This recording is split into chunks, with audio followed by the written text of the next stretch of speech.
अब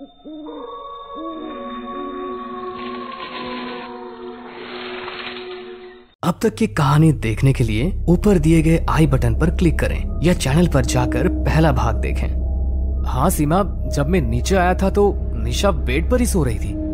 फिर निशा गई कहाँ? रोहित की ऐसी बात सुनकर सीमा घबरा जाती है और जोर जोर से निशा को आवाज देने लगती है। निशा, निशा कहाँ हो निशा? सीमा निशा को ढूंढते हुए 3rd फ्लोर पर चली जाती है। उस फ्लोर पर हर तरफ सन्नाटा था। वहां इतना सन्नाटा था कि अगर एक सुई भी गिरती तो उसकी भी आवाज गूंज जाती। और सीमा वहां जाकर निशा को आवाज लगा रही थी कि तभी सीमा को ऐसा लगता है कि उसके कदमों के साथ कोई और भी कदम मिलाकर चल रहा था। जैसे सीमा रुकती वैसे ही उन कदमों की आवाज भी रुक जाती है और जैसे ही वो चलना शुरू करती तो वो कदमों के चलने की आवाज भी उसके साथ हो जाती। सीमा डरती हुई पीछे देखती है और उसे दीवार पर किसी की भयानक परछाई दिखाई देती है। लेकिन वो परछाई थी किसकी? बस इसी बात का पता करने के लिए सीमा उस परछाई का पीछा करने लगती है। जहां वो निशा को दीवार पर छिपकली भांति चिपका देख जोर से चीखती है। सीमा की आवाज सुनकर इस बार घर का हर व्यक्ति 3रे फ्लोर पर आ जाता है और वो निशा को ऐसी हालत में देखकर डर जाते हैं। निशा बेटा, तुम वहां पर क्या कर रही हो? नीचे आओ। और तुम दीवार पर कैसे चढ़ी? रोहित की बात सुनकर निशा जोर जोर से हंसने लगती है। मैं तुम्हारे हाथ कभी नहीं आऊंगा। मैं यहाँ इस घर को तबाह करने आया हूँ।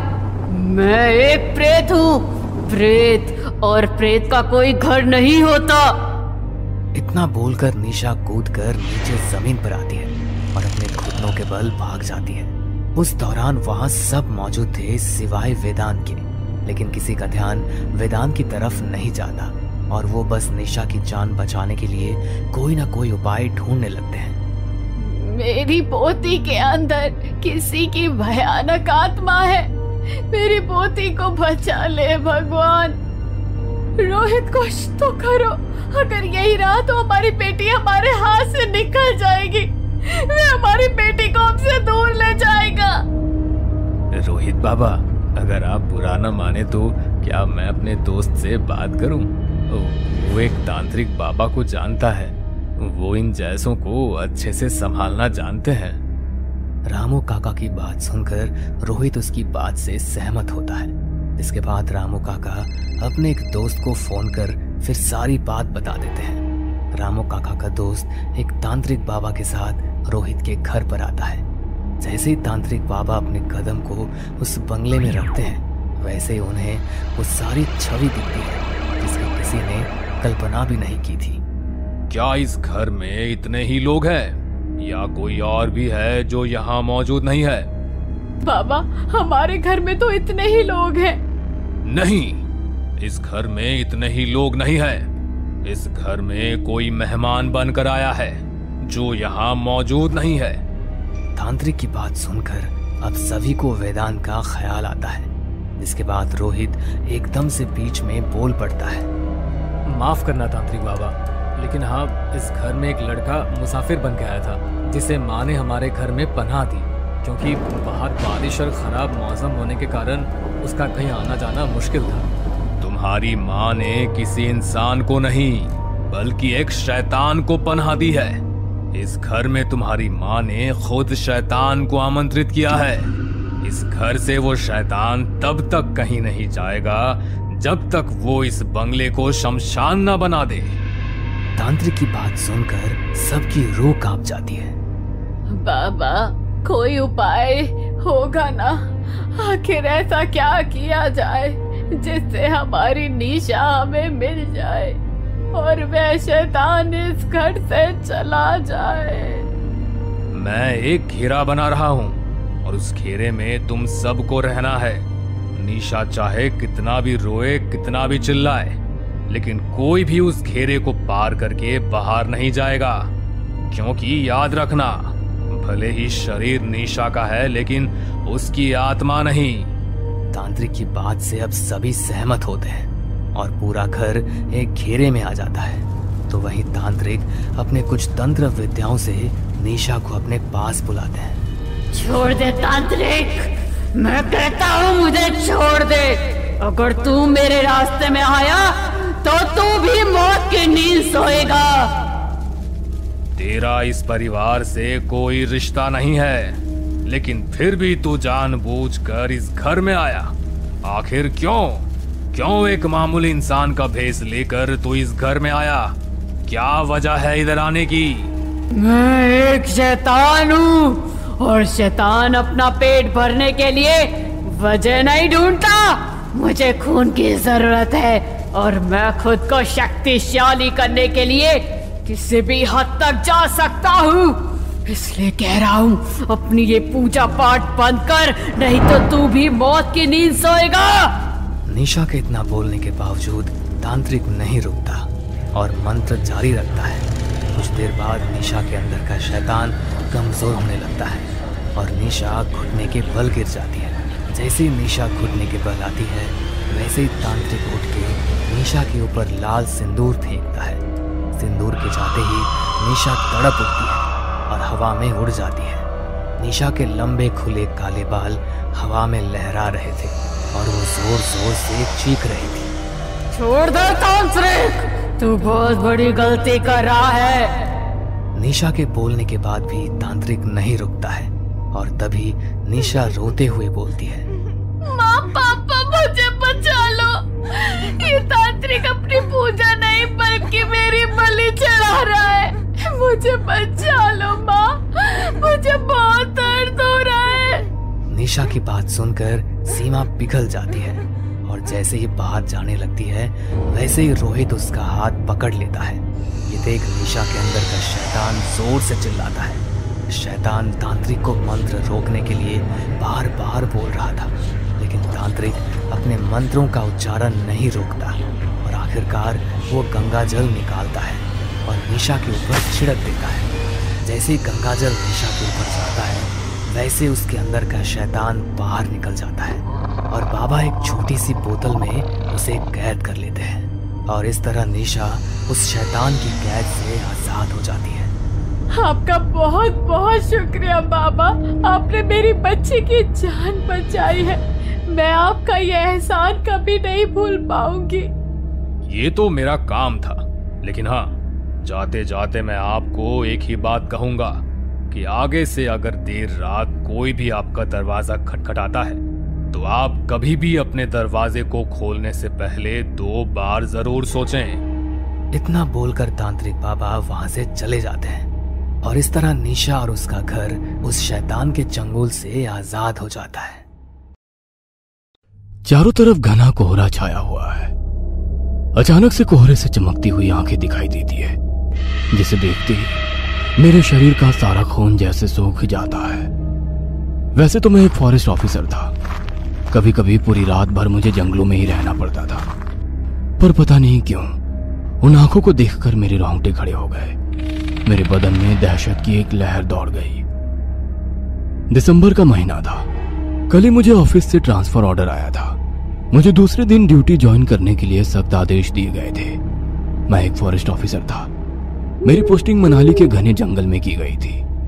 मेरे परिवार में मेरी सुंदर पत्नी और मेरी 15 साल की बेटी थी। अचानक आए ट्रांसफर ऑर्डर ने मेरी पत्नी को विचलित कर दिया। आरती मेरी तरफ देखकर बोली, ये क्या है राहुल, अभी कुछ दिन पहले ही हम यहाँ शिफ्ट हुए थे। मैंने अपनी पत्नी से कहा, अरे हाँ, मैं एक फॉरेस्ट ऑफिसर हूँ। अचानक आए ट्रांसफर ऑर्डर को मैं भी समझ नहीं पा रहा हूँ। जरूर ही इसकी कोई वजह रही होगी। हमें कल ही निकलना होगा। लेकिन इतनी जल्दी हम वहाँ पर रहेंगे कहाँ? घर का इंतजाम इतनी जल्दी कहाँ से होगा? अरे उसकी तुम चिंता मत करो। सरकार ने मुझे वहाँ रहने के लिए एक घर दे दिया है, तो घर ढूंढने की हमें दिक्कत नहीं होगी। दूसरे दिन मैं अपनी पत्नी और बेटी को लेकर अपनी कार से मनाली की ओर रवाना हो गया। मनाली तक पहुंचते पहुंचते शाम हो चुकी थी। मुझे सुनसान एरिया में घर दिया गया था, जहां से शहर कम से कम 10 किलोमीटर दूर पड़ता था। चारों तरफ कोहरा फैल चुका था। ठंड अपनी चरम सीमा पर आ चुकी थी। मैं अपनी कार से बाहर निकलकर उस घर को गौर से देखने लगा। पता नहीं क्यों मुझे उस घर को देखकर बड़ा अजीब सा महसूस हो रहा था। मैं सोच रहा था कि ऊंची पहाड़ी के घने जंगल के बीच आखिरकार ये घर किसने और क्यों बनवाया होगा। तभी अचानक मुझे कोहरे में दो चमकती हुई आंखें दिखाई दी। वैसे तो मैं एक फॉरेस्ट ऑफिसर था, कभी कभी रात भर जंगलों में ही रह चुका था, पर पता नहीं क्यों उन आंखों को देखकर मेरे रोंगटे खड़े हो गए। मेरे बदन में दहशत की एक लहर दौड़ गई। अचानक पीछे से मेरी पत्नी ने मेरे कंधे पर हाथ रखा। मैंने घबराकर पीछे की ओर देखा। अब क्या इस घर को ऐसे ही घूरते रहोगे या अंदर भी चलोगे? कितनी बार कहा है ऐसी नौकरी मत किया करो। हमें इस सुनसान जंगल में लाकर छोड़ दिया है और तुम्हारे चेहरे पे ये डर कैसा? मैंने अपनी पत्नी से कहा, कुछ नहीं, लंबे सफर की थकान है। मेरी पत्नी की बात कहा मेरी बेटी तानिया ने भी समर्थन किया। मम्मा सही कह रही है पापा, मुझे तो यहाँ पर दूर दूर तक कोई इंसानी आबादी नजर नहीं आती। मुझे तो स्कूल जाने में बहुत ज्यादा प्रॉब्लम होगी। बेटा कोई ना कोई रास्ता निकाल लेंगे, चलो अंदर चलते हैं। इतना बोलकर मैंने घर के दरवाजे पर लगे ताले को खोल दिया। मगर जैसे ही मैंने दरवाजा खोला तो सामने उन आंखों को देखकर मैं बुरी तरह से घबरा गया। ये वही आंखें थी जो कुछ सेकंड पहले मैंने कोहरे में देखी थी। घर के अंदर अंधेरा था और अंधेरे में वो आंखें बल्ब की तरह चमक रही थी। अचानक घर की लाइट ऑन हो गई और मेरे सामने एक 40 वर्षीय औरत खड़ी हुई हम सब लोगों को देख रही थी। मैंने उस औरत से पूछा, कौन हो तुम और घर के अंदर कैसे आई? मेरा नाम बिंदिया है साहब। मुझे बताया गया था कि आप लोग आने वाले हैं। मैं यहाँ की साफ सफाई करती हूँ और खाना भी बनाती हूँ। मेरा पति बाजार में कुछ सब्जी लेने गया है। यहाँ से शहर थोड़ा दूर है ना। उस औरत की बात मेरी समझ में नहीं आई। मेरे बोलने से पहले मेरी पत्नी ने औरत से कहा, लेकिन घर के बाहर तो ताला लगा था, तो फिर तुम अंदर कैसे हो? मेरी पत्नी की बात सुनकर वो औरत रहस्यमयी तरीके से मुस्कुराने लगी। पता नहीं क्यों मुझे उसकी मुस्कुराहट में एक अजीब सी दहशत नजर आई। वो बोली, दरअसल मेम साहब इस घर के 2 रास्ते हैं। आप लोग यहाँ पर पहली बार आए हो ना। एक दरवाजा आप लोगों के लिए है और दूसरा दरवाजा हम नौकरों के लिए, जो पीछे की तरफ है। तुम्हारा पति सब्जी लेकर आ जाए तो तुम खाना बना देना। हम सुबह से भूखे हैं। आइए मैं आप लोगों को आपका कमरा दिखा देती हूँ। इतना बोलकर वो हम सबको घर दिखाकर किचन की तरफ चली गई। मैंने अपनी पत्नी से कहा, कुछ अजीब सी है ये बिंदिया। आरती हंसते हुए मेरी ओर देखकर बोली, इसमें अजीब क्या है? वो एक औरत है। वो तो मैं भी जानता हूँ कि वो एक औरत है, लेकिन पता नहीं क्यों मुझे उसका व्यवहार एक रोबोट की तरह लगा। तुम जरूरत से ज्यादा सोच रहे हो और इसके अलावा कुछ नहीं। उस रात हम सब लोग खाना खाकर सो गए। दूसरे दिन मैं उठकर अपने काम पर चला गया और ऐसे ही हमें वहां पर कुछ दिन बीत गए। लेकिन एक बात मैंने नोट की कि बिंदिया मेरी पत्नी और बेटी से बहुत घुल मिल गई थी। हालांकि यह नॉर्मल बात थी, पर पता नहीं क्यों मुझे कुछ अजीब लगता था। सच तो यह है कि मैं जब भी उस घर के करीब रहता था तो एक अनजान डर मन में सताता रहता था। बिंदिया का पति मनोज बहुत कम ही वहां पर रहता था। एक दिन जब मैं अपने काम से घर की तरफ लौटा तो मैंने देखा कि घर की सारी लाइटें बंद थी। अचानक एक तेज हवा का झोंका मुझे छूकर निकल गया। मुझे ऐसा महसूस हुआ जैसे कि कोई परछाई बड़ी तेजी से चलती हुई बाहर निकल गई हो। मैंने तुरंत कमरे की लाइट ऑन की, मगर वहां पर कोई भी मौजूद नहीं था। ठीक बगल के कमरे में से मेरी पत्नी और बेटी की आवाजें आ रही थी। मैंने जैसे ही दरवाजा खोला तो देखा कि बिंदिया घोड़ा बनकर जमीन पर बैठी हुई थी और मेरी पत्नी और बेटी उसकी पीठ पर बैठी हुई पागलों की तरह हंस रही थी। ये देखकर मुझे बड़ा अजीब लगा। उस वक्त मैंने अपनी पत्नी से कुछ नहीं कहा, मगर रात में मैं अपनी पत्नी से बोला, ये सब क्या है आरती? तुम बिंदिया की पीठ पर ऐसे बैठी हुई थी जैसे कि तुम कोई 10 साल की बच्ची हो। हालांकि बात मैंने नॉर्मल अंदाज में ही की थी, लेकिन आरती मेरी बात सुनकर बुरी तरह से चिढ़ गई। मैंने देखा कि उसकी आंखें गुस्से में लाल हो गई। उसके बदले अंदाज को देखकर मुझे बहुत ज्यादा हैरानी हुई। आरती मुझे खा जाने वाली नजरों से देख रही थी। उसने बड़े गुस्से से मुझे देखकर कहा, तुम दिन भर घर के बाहर क्या करते रहते हो? क्या कभी मैंने तुमसे पूछा है?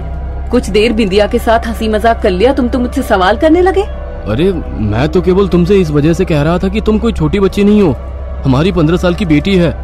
मगर आरती उस रात गुस्से से पैर पटकती हुई कमरे से बाहर निकलकर तानिया के कमरे में सोने चली गई। मैंने एक और बात नोट की कि तानिया शुरू में स्कूल की एक दिन भी छुट्टी नहीं करती थी, मगर अब तानिया ने स्कूल जाना ना के बराबर कर दिया था। इन सारी बातों ने मुझे बुरी तरह से परेशान कर दिया था। मैंने कई बार अपने ऑफिस में यहाँ से ट्रांसफर लेने की बात की, मगर हर बार मुझे एक ही जवाब मिल जाता कि कुछ दिनों बाद आपका ट्रांसफर यहाँ से कर दिया जाएगा। उस दिन मैं ऑफिस में बैठा हुआ था कि तभी मुझसे मिलने मेरा बचपन का दोस्त अर्जुन मेरे पास आ गया। अपने दोस्त को देखकर मैं बहुत ज्यादा खुश हो गया। मैं बड़े खुश होते हुए उससे बोला, अरे आज इतने दिनों बाद अपने दोस्त की याद कैसे आ गई?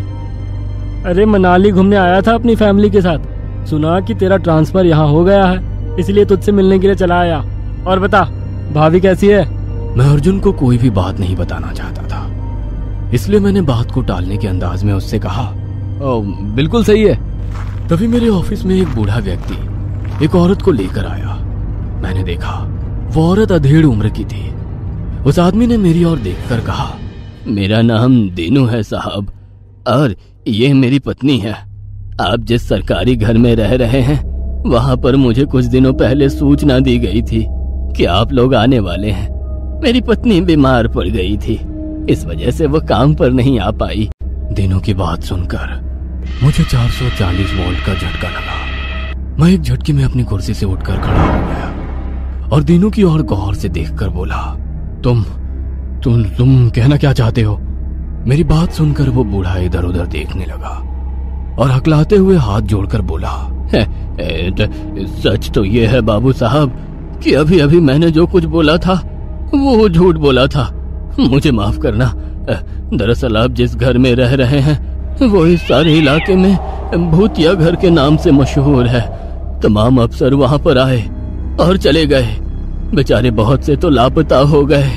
इसी वजह से मेरी पत्नी वहां पर काम करते हुए घबराती है, लेकिन पेट की आग भी बुझानी है साहब। मजबूरी में आज मुझे अपनी पत्नी को लेकर आना ही पड़ा।